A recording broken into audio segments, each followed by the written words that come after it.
सभी दोस्तों को सादर नमस्ते। यज्ञ प्रत्यंत यूट्यूब चैनल में आपका स्वागत है।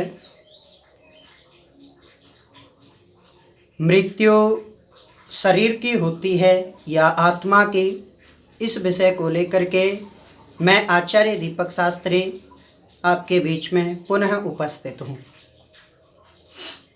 संसार में हम देखा करते हैं बहुत सारे व्यक्ति जो आज विचरण कर रहे हैं, कुछ समय बाद वो हमारे बीच में नहीं रहते हैं, या जो बहुत पहले हमारे साथ में विचरण कर रहे थे आज वो नहीं रहे हैं। तो इससे हमारे जीवन में एक बात समझ में आती है कि संसार से जाना सबको है, इस संसार में मरना सबको है। सब कहते हैं अमुक व्यक्ति मर गए, लेकिन वास्तव में मृत्यु किसकी होती है? क्या शरीर मरता है या आत्मा मरती है? इस विषय पर हम विस्तार से चर्चा करने के लिए उपस्थित हैं। आपने समाज में एक शब्द सुना होगा, बहुत प्रचलित है। सब लोग बोला करते हैं अमुक व्यक्ति चल बसे, अमुक व्यक्ति चल बसे, अमुक व्यक्ति मर गए। ये दो शब्द बहुत अच्छी प्रकार से प्रचलित हैं। इन दोनों शब्दों में भारतीय संस्कृति कि जो मृत्यु और जन्म है वो निहित है। इन दोनों शब्दों को समझने की आवश्यकता है। पहला शब्द है अमुक व्यक्ति मर गए। मर गए शब्द को देखेंगे तो पता चलेगा कि इसमें दो पद हैं, एक मर और एक गए, यानी मरा कोई है, गया कोई है। इससे यहाँ ये पता चलता है कि यहाँ दो क्रियाएं हुई हैं। अब समझने की आवश्यकता ये है कि मरा कौन है और गया कौन है। इसको समझने के लिए हमें योगीराज श्री कृष्ण की गीता के पास जाना पड़ेगा। वो लिखते हैं नैनम छिंदन्ति शस्त्राणि नैनम दहति पावका न चैनम क्लेद अद्यापो न शोषयति मारुथा। अर्थात इस आत्मा को कोई शस्त्र नहीं काट सकता, इस आत्मा को अग्नि नहीं जला सकती है, इस आत्मा को वायु सुखा नहीं सकता है, इस आत्मा को जल गला नहीं सकता है। ऐसी पवित्र आत्मा है कि इसको किसी भी प्रकार से कोई आघात नहीं पहुंचा सकता है। भौतिक रूप से कोई इस आत्मा को कष्ट नहीं पहुंचा सकता है। ऐसी दिव्य आत्मा है। तो सीधा सा पता ये चल जाता है कि आत्मा तो मरती नहीं है। इसका मतलब है कि ये शरीर मरता है। अब शरीर और आत्मा अलग अलग हैं, ये बात आप सब लोग जानते होंगे। और यदि नहीं जानते हैं तो विचार करके देख लेना कि जब भी कोई कष्ट आता है हमारे शरीर पर तो एकदम अंदर से आवाज आती है, हाय रे मेरा सर, यानी मेरे सर में दर्द हो रहा है, मेरे हाथ में दर्द हो रहा है, मेरे पैर में दर्द हो रहा है, मेरे सीने में दर्द हो रहा है। तो जो मेरा मेरा कहने वाला है वो एक अलग सत्ता है, और जिसके दर्द हो रहा है, जिसको मेरा कह रहा है, ये सत्ता अलग है। तो शरीर अलग है और आत्मा अलग है। इन दो तत्वों का मिश्रण ही जीवन कहा जाता है, और इन दो तत्वों के वियोग को ही हम मृत्यु कह देते हैं। तो पता चलता है कि ये शरीर मरण धर्मा है, निश्चित रूप से मरता है, सबका मरता है। मेरा भी मरेगा, बहुत सारे लोगों का मर चुका है, आगे भी जो इस संसार में आएंगे उन सब का ये शरीर निश्चित रूप से मरने वाला है, मरेगा। लेकिन आत्मा मरती नहीं है। इसका मतलब है शरीर मर गया और आत्मा इस शरीर को छोड़ करके चला गया, वो तो चला गया। अब हमारे सारे संबंध जो थे वो आत्मा से थे या शरीर से? तो पता चलता है कि हमारे सारे संबंध आत्मा से थे। इसलिए तो हम उनकी शांति के लिए इत्यादि यज्ञ श्रद्धांजलि सभाएं करते हैं। तो पता चलता है कि हमारा संबंध जो था वो आत्मा से है। अब यहां से चला गया, लेकिन कहाँ गया? इस बात को समझने के लिए जो अगला शब्द है अमुक व्यक्ति चल बसे, इस शब्द को समझने की आवश्यकता है। शब्द में दो पद हैं, एक चल और दूसरा बसा। यहां से चला और दूसरी जगह जाकर के बस गया।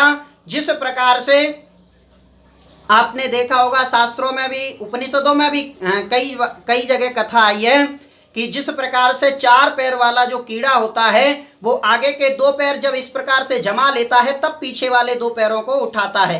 ऐसे करके चलता है, जब ये पैर जम जाएंगे तब ये उठाएगा। ऐसे ही शरीर है। आत्मा इस शरीर को छोड़ करके जब ये जीर्ण शीर्ण परेशान हो जाता है, बहुत बूढ़ा हो जाता है, तब इस शरीर को छोड़ करके आत्मा दूसरे शरीर में प्रवेश कर लेती है। क्योंकि आत्मा कभी बूढ़ी नहीं होती है, आत्मा कभी जवान नहीं होती है, आत्मा कभी बचपन में नहीं आती है। ये सारी क्रियाएं शरीर की होती हैं। तो जब शरीर बूढ़ा हो गया तो आत्मा इस बूढ़े शरीर को, बेकार शरीर को छोड़ करके नए शरीर को धारण कर लेती है। अब इसका प्रमाण क्या है? फिर योगीराज श्री कृष्ण की गीता के पास जाना पड़ेगा। वो लिखते हैं वासांसि जीर्णा यथा व्याय, अर्थात जिस प्रकार से हमारे ये वस्त्र जीर्ण शीर्ण हो जाते हैं, पुराने हो जाते हैं, हम इनको बदल देते हैं, वैसे ही हमारी जो आत्मा है वो इस शरीर को जीर्ण शीर्ण होने के बाद बदल देती है, नए शरीर को, नूतन शरीर को धारण कर लेती है। और इस धारण की हुई पद्धति को ही हम जन्म समझते हैं, और इसको छोड़ करके वियोग करके जब जाती है इसको हम मृत्यु समझते हैं। इसलिए मृत्यु कभी भी आत्मा की नहीं होती है, हमेशा शरीर मरता है। जन्म जन्मांतर से ये शरीर मरता आ रहा है, और आगे भी जब तक आत्मा को मोक्ष नहीं मिलेगा तब तक ये शरीर मरता रहेगा। क्योंकि आत्मा का साधन मात्र है ये शरीर। आत्मा का एक लक्ष्य परमपिता परमात्मा ने दिया है कि तुझे मोक्ष प्राप्त करना है। उस मोक्ष प्राप्ति में ये केवल साधन है। लेकिन आज की विडंबना ये है कि हम साधन को साध्य समझ बैठे हैं। बस इस साधन को सजाने में, इस साधन की सारी सुख सुविधाओं को इकट्ठा करने में ही सारा जीवन व्यतीत कर देते हैं। जिस लिए ये साधन मिला था, उस साधन के लिए, उस उद्देश्य के लिए हम जीवन में बिल्कुल भी कर्म नहीं करते हैं। ये बहुत चिंतनीय विषय है, विचारणीय विषय है। इस पर हमें विचार करने की आवश्यकता है।